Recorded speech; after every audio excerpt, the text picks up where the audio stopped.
Bom, nosso tema é abordagem centrada na pessoa. Nosso grupo é composto por Angélica, Beatriz, eu, Grazi, Juliane, Natália, Elisângela e Rosivanda. Para iniciar, a gente apresenta uma contextualização de onde a CP está inserida, que é dentro da área da psicologia humanista. Essa psicologia humanista, ela surge em contraste com a metapsicologia, que é a psicologia analítica, e a psicologia analítica, que são as áreas em que Freud e Jung se aprofundam, e a psicologia positivista, que são as abordagens baseadas no behaviorismo e influências comportamentalistas, né? O que essa psicologia humanista propõe é uma visão global do ser humano, que é considerar o ser humano em outros aspectos, além dos já apresentados até então, em que enfatiza a vivência das emoções e da subjetividade, além de outros aspectos. Essa área da psicologia, ela sofre influência filosófica da filosofia existencial e fenomenológica, e que essas influências que fazem a consideração do modelo de homem para essa área da psicologia, para as abordagens que estão inseridas dentro dessa área da psicologia. Então, as abordagens inseridas na área da psicologia humanista, elas consideram a relação fenomenativa existencial entre os agentes da relação, que é isso que vai nortear as teorias e técnicas das abordagens que vão estar inseridas dentro dessa área da psicologia. Bom, assim temos o principal proponente da ACP, que é o Roger. O Roger, ele parte da dimensão individual do sujeito, que ele vai falar sobre o desenvolvimento do eu, né, que é uma dimensão individual e subjetiva, que ele considera como a construção da identidade, que é o eu ideal, o eu real e o eu social, né, que é o que eu sinto, o que eu sou e que os outros veem de mim. Dentro desse aspecto, ele considera a pessoa, que Roger considera dentro dos seus estudos, ela é moralmente positiva, ou seja, ela é tendencionada à saúde. Ela não parte de pulsões ou desejos e nem só de influências de reforçamento e contingenciamento de respostas comportamentais. Sendo assim, ela é centrada, ela é livre e ela é autônoma. Então, ele reconhece que há os limites epistemológicos dentro dos estudos dele, das ambivalências apresentadas entre indivíduo, sociedade, interior e exterior, objetividade e subjetividade. Mas ainda assim ele foca num aspecto bem mais individual e subjetivo. Considerando essa apresentação, os teóricos subdividem a construção da abordagem da ACP em 4 fases. A primeira delas é chamada de fase não diretiva, que são dos estudos de 1940 a 50, em que Roger apresenta a terapia centrada no cliente e que enfatiza a terapia, o setting terapeuta é enfatizado na pessoa, além da sintomatologia que ela apresenta. Ou seja, ele vai falar da relação genuinamente empática e de uma postura do terapeuta de uma consideração positiva incondicional, né? Que ele vai se colocar dentro do setting terapêutico para o cliente incondicionalmente, além das demandas apresentadas ou da sintomatologia que ele vem apresentar. A segunda fase, que é a fase reflexiva, que são dos anos 50 a 57, onde Roger discute o posicionamento, a postura do terapeuta dentro dessa relação. Então, ele vai falar que a postura do terapeuta é em relação a respostas de apoio e compreensão do conteúdo apresentado, ou seja, ele vai focar nessa relação a partir desse posicionamento incondicional para o cliente, né? A terceira fase é a fase experiencial, de 57 a 70, onde ele tira o centramento da unilateralidade do cliente, né? E ele joga na relação. Quando a terapia centrada no cliente começa a tornar-se a atenção centrada na pessoa. E que é esse campo interativo do setting terapêutico que entra no foco, né? Então essa relação não é mais unilateral, não é mais o terapeuta não só está mais para apoio e compreensão, mas ele também está para se colocar dentro dessa relação, né? Trabalhando alguns conceitos básicos que serão explicados depois.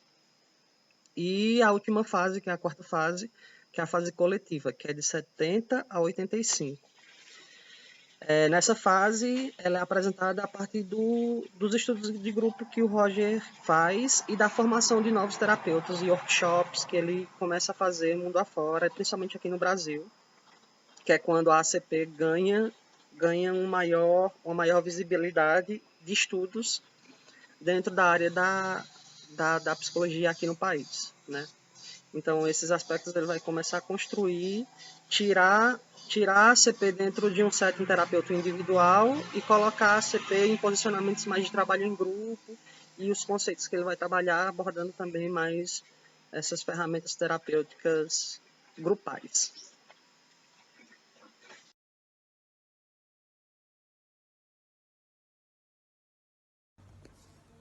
Olá pessoal, eu sou Beatriz e irei falar um pouco para vocês sobre o campo da experiência ou campo fenomenal, self e self-ideal.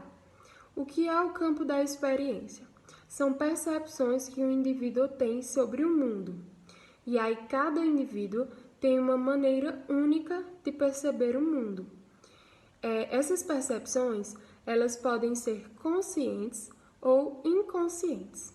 E o que são essas percepções conscientes? São aquelas nas quais nós podemos pensar e refletir de uma maneira objetiva, como por exemplo, quando eu vejo uma flor, eu sou capaz de pensar sobre a cor dessa flor, sobre o cheiro e até mesmo uma lembrança que ela evoque sobre mim. E aí já as percepções inconscientes são aquelas que escapam da minha necessidade de pensar de uma maneira objetiva, né? Como, por exemplo, os meus ideais, os meus princípios que eu venho introduzindo ao longo da vida, que eu vou adquirindo ao longo da vida. Isso por conta que eu convivo com pessoas que já vivem de acordo com esses ideais, já vivem de acordo com esses princípios, tá? Então, é basicamente isso o campo da experiência. Vou continuar falando dos conceitos básicos da teoria ACP. Vou falar da congruência, da incongruência e da tendência à autorrealização. A congruência, ela define-se como o grau de exatidão ou plenitude entre a experiência de comunicação e a tomada de consciência. É uma atitude de autenticidade e de transparência do terapeuta diante da relação cliente-terapeuta.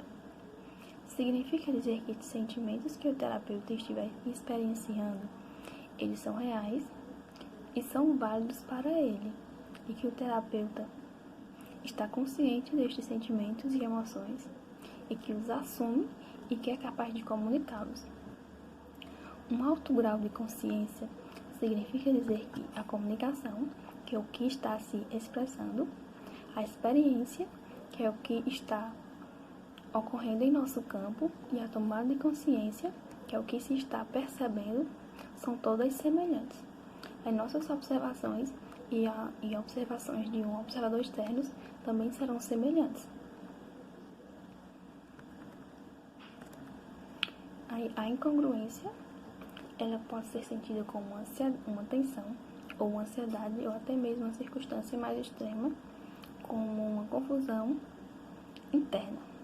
A incongruência ocorre quando existe uma diferença entre a tomada de consciência, a experiência e a comunicação, caracterizando não só como uma inabilidade ou inaptidão de perceber com precisão, mas uma inabilidade ou incapacidade de uma comunicação precisa. Aí muitas vezes as pessoas simplesmente não têm consciência do que estão fazendo. Aí a psicoterapia vai ajudar nesse sentido, de que o terapeuta vai trabalhar em cima desse sentimento, desse sintoma de incongruência, fazendo com que a pessoa se torne mais consciente de suas ações e de suas atitudes. A tendência à realização é um dos pressupostos principais da teoria ACP, que Rogers relata que há um impulso inato dentro de cada ser humano voltado para seu desenvolvimento pleno de suas potencialidades e habilidades.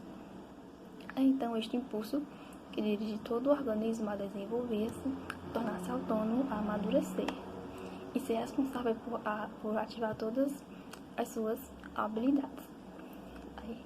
E que todo organismo é instigado por uma tendência inerente para desenvolver e praticar todas as suas potencialidades, para desenvolvê-las de maneira a favorecer a sua conservação e seu enriquecimento.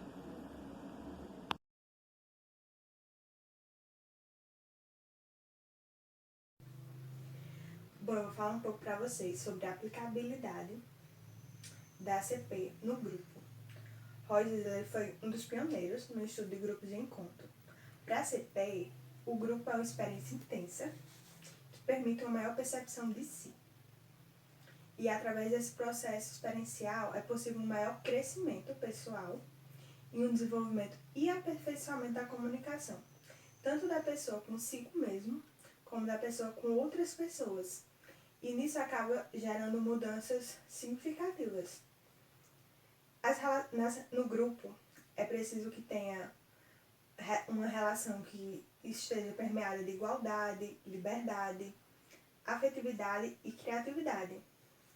No grupo, os objetivos desse grupo e a direção que o grupo vai tomar tem que ser escolhido pelo próprio grupo.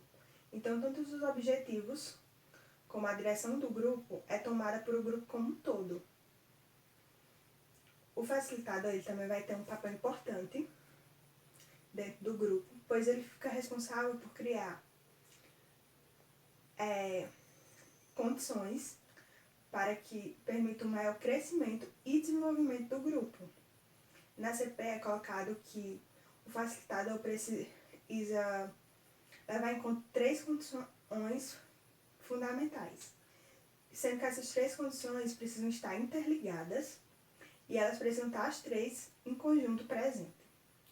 Essas 3 condições seriam a condição positiva incondicional, que se refere a você confiar, acreditar que a pessoa é capaz dela mesma se ouvir e ela mesma se ouvindo escolher qual é o melhor caminho para ela, valorizando aquilo que ela tem de melhor e não limitando ela. Também tem uma postura empática, podendo ser compreensível, tentando compreender aquela situação a qual a pessoa está vivenciando através da importância e o significado que aquela situação tem para ela. E também sobre sobre a congruência, você ser verdadeiro e honesto, tendo uma atitude autêntica com a pessoa.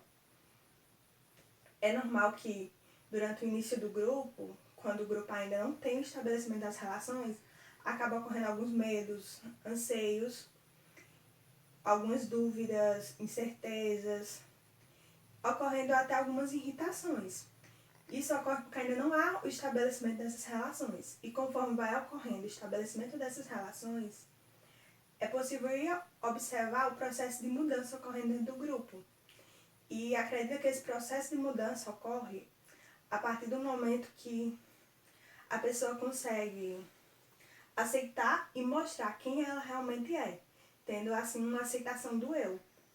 E é a partir disso que a gente consegue ver processos de tendências atualizantes dentro do grupo.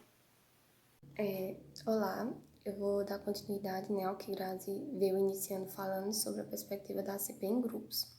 E aí eu vou ler e vou explicando melhor cada conceito que eu fui colocando no slide, cada explicação, na verdade. Uma progressiva acentuação conceitualmente fundamentada na concepção da tendência atualizante, de uma confiança nos potenciais de autorregulação e autoatualização, não só das pessoas no grupo, como do próprio grupo, como totalidades organísmicas integradas e dinâmicas, autorreguláveis organismicamente e autoatualizantes, né? Então, a ACP, ela traz muito essa questão da tendência atualizante do indivíduo, né? Da valorização das potencialidades de cada pessoa, nessa questão da valorização da espontaneidade. Então, não seria diferente na aplicabilidade em grupo.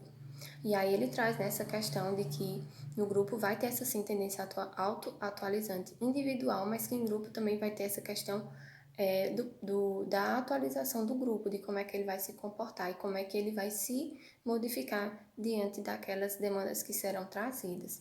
E aí ele sempre fala, né, dessa questão de que são autorreguláveis, que eles vão se regulando a partir da dinâmica daquele grupo, a partir da interação daquelas pessoas, né, da própria capacidade de cada pessoa de espontaneidade, de regulação. Continuando, o facilitador agora interessa-se pela relação e comunicação considerativa e compreensiva com o participante individual no contexto grupal, mas interessa-se também pelo funcionamento do coletivo grupal e pela participação dele próprio nesse funcionamento. Então, assim, ele vai se interessar pelo indivíduo, de como é que aquele indivíduo se interessa no contexto grupal, mas ele também vai ver como é que está sendo o funcionamento holístico do grupo como um todo, né? Como é que está sendo o resultado de todas aquelas interações individuais e como é que aquele grupo se comporta, né, mediante aquilo que está acontecendo, das demandas que serão trazidas. E aí fala assim, né, ele bota participa, ação, né, do participante realmente tem uma ação no grupo. Ao facilitador não interessa programar ou liderar o grupo, mas privilegiar a espontaneidade dialógica do encontro espontâneo dos participantes, no processo de constituição e desdobramento espontâneos do próprio grupo. De modo que interessa ao modelo de trabalho com grupos da ACP a criação de condições para uma valorização e afirmação da expressividade e da experiência de cada pessoa, no contexto da realidade do grupal, a partir das motivações, necessidades, capacidades e sentido de sua própria atualidade existencial, ou seja, mediante a tudo que aquela pessoa está trazendo no grupo, o facilitador ele vai estar valorizando, né, tentando mediar com as outras pessoas que estarão lá, complementando, falando, né, se envolvendo naquilo que a outra pessoa está trazendo e sempre valorizar a espontaneidade do grupo, não querer sempre direcionar ou colocar suas expectativas no grupo, nas pessoas. Então, a CP traz muito essa questão da espontaneidade, da valorização do sujeito, da empatia, e você tá ali para valorizar aquelas pessoas. E aí, a tendência, né, atualizante é o que vem bastante forte nessa questão, que é um pilar, né, da teoria rogeriana, e ele sempre prioriza, né, a capacidade de se auto-atualizar suas potencialidades e de ser autêntico com suas próprias escolhas e decisões. E aí realmente é isso que vai estar acontecendo no grupo. O facilitador vai observar como é que cada pessoa se comporta, como é que aquele grupo se comporta com aquela pessoa, como é que aquela dinâmica do grupo é holística, né, de enxergar o grupo como um todo, ela vai estar tendo essa tendência auto-atualizante e como é que o grupo vai se comportar. E é isso.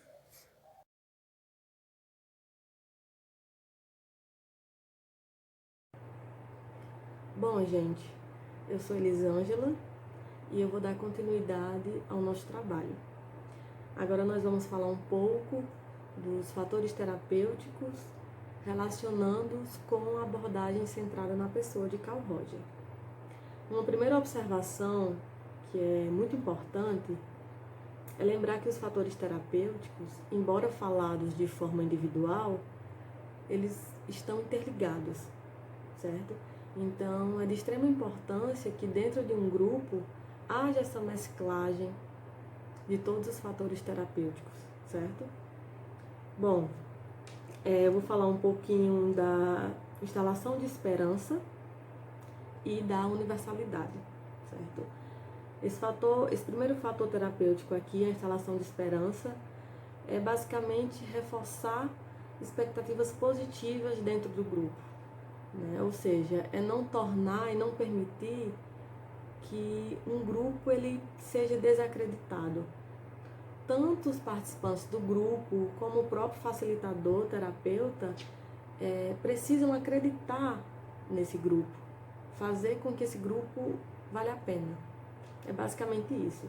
Então, um conceito que se encaixa perfeitamente nesse fator terapêutico é a tendência atualizante, Carl Roger, que ele traz o quê? Né? Que o facilitador ele pode permitir a expressividade dos participantes desse grupo, porque a todo momento nós estamos nos atualizando, nós estamos nesse processo de atualização, né?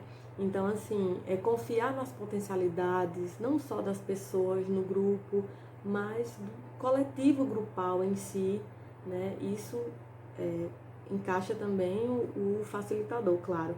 É compreender o ser humano a partir de uma perspectiva potencializadora, né? Dentro do grupo, os participantes eles possam se expressar, mostrar seus sentimentos, entendeu? E nessa troca há uma atualização de todos os organismos ali presentes no grupo.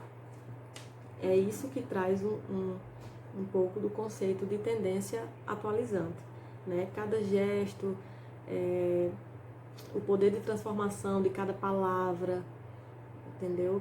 Cada mudança ali diante do grupo, a comunicação com o facilitador, o que você expõe para o grupo, a todo momento há uma atualização. E o outro fator extremamente importante é o da universalidade. A universalidade traz a perspectiva de que muitas pessoas, ao adentrarem no grupo, elas acreditam que a sua demanda, a sua angústia, o seu problema é singular. Elas chegam com um pensamento muito singular, de que só elas sentem aquela dor, só elas têm aquele problema e que outras pessoas não são capazes de entender. Então, na maioria das vezes, essas pessoas dentro do grupo, elas até evitam falar sobre algumas questões por acharem que as outras pessoas não vão entender.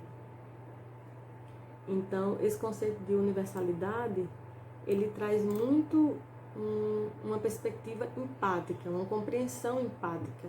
Então, o conceito de empatia da abordagem centrada na pessoa se encaixa aqui nesse fator terapêutico, né?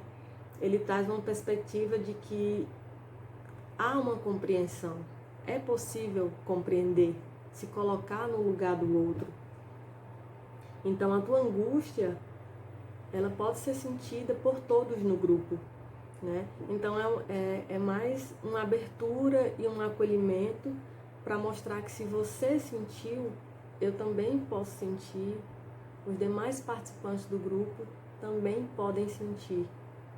Eu até coloquei no slide uma citação de Roger sobre empatia, que diz o seguinte: a compreensão empática é a capacidade de se imergir no mundo subjetivo do outro e de participar da sua experiência.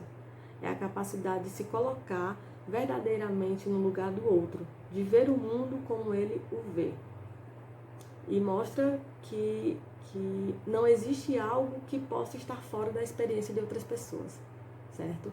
A tua angústia, o teu problema, a tua questão, ela pode ser sentida por outra pessoa.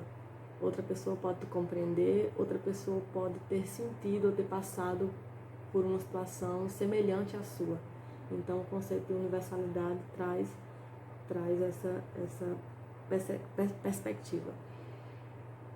Agora, os meus colegas vão dar continuidade, trazendo outros fatores terapêuticos, relacionando-os com a abordagem centrada na pessoa. Então, pessoal, bom dia.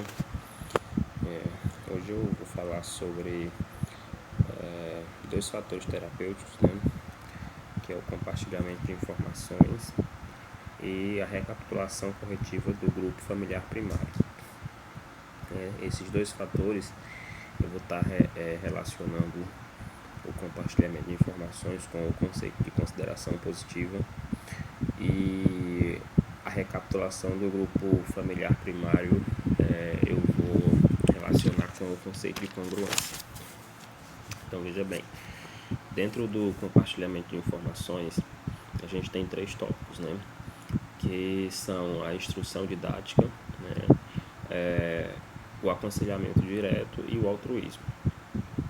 Então, veja só, essa instrução didática, geralmente dentro do grupo, o psicólogo ele vai fazê-la, né, de maneira bastante implícita, né? Por que de maneira bastante implícita? Porque ela requer uma certa não diretividade, né? Uma vez que dentro do conceito de consideração positiva, o profissional ele vai acolher, né, calorosamente a experiência do cliente da maneira como ele experiencia, né, e instruir diretamente o integrante do grupo a um certo comportamento, né, seria meio que reprovar de alguma forma a maneira como o cliente experiencia, né, a sua vivência. Então, a instrução ela precisa ser implícita para que o próprio integrante do grupo, né, ele chegue a uma determinada conclusão, né, sobre a sua experiência, sem que isso seja contaminado, digamos assim, pela experiência do outro, né, no caso o psicólogo ou qualquer outro integrante do grupo. No aconselhamento direto, o que a gente observa, né, é que em grupos onde os integrantes, né, se aconselham diretivamente, a gente pode considerar que existe bastante resistência do grupo, justamente porque ao aconselhar diretivamente, ao dizer, né, quando o integrante diz ao outro o que fazer, ele está justamente reprovando, né, o comportamento do participante e ignorando a sua experiência, né, a sua vivência do aqui e agora. Então, a gente poderia dizer que aconselhamento direto seria uma forma de não aceitação, né, da experiência do outro. O altruísmo, né, que é um terceiro ponto desse tópico, ele é um fator benéfico para o grupo, porque no altruísmo os participantes, né, se veem mutuamente como capazes de se ajudar entre si, né? Então, na medida que um integrante do grupo vê no grupo um potencial, né, em ajudá-lo, ou seja, na medida que ele considera positivamente todas as vivências, né, dos integrantes do grupo, na medida que ele compreende essas vivências, né, e na medida que ele aceita essas vivências, ele também torna-se capaz de se aceitar, né, de aceitar suas próprias vivências e de entender que ele também pode ser um fator de ajuda, né, para os integrantes daquele grupo ali, certo? Então, na recapitulação corretiva do grupo familiar primário, a gente entende o seguinte, que toda família, né, ela se assemelha aos grupos em muitos aspectos, né? Tem ali os integrantes que assumem determinados papéis, né? E quando o sujeito ele chega no grupo, ele traz para a vivência do grupo justamente uma projeção daquilo que ele vivia no seu grupo familiar, né? Então, como é que isso se relaciona com o conceito de congruência? Porque geralmente ao nascer dentro do grupo qualquer tipo de embate, né, qualquer tipo ali de dilema, o psicólogo ele pode de imediato começar a perceber, né, no comportamento daquele determinado integrante a incongruência que faz com que aquele conflito surja, né? Então,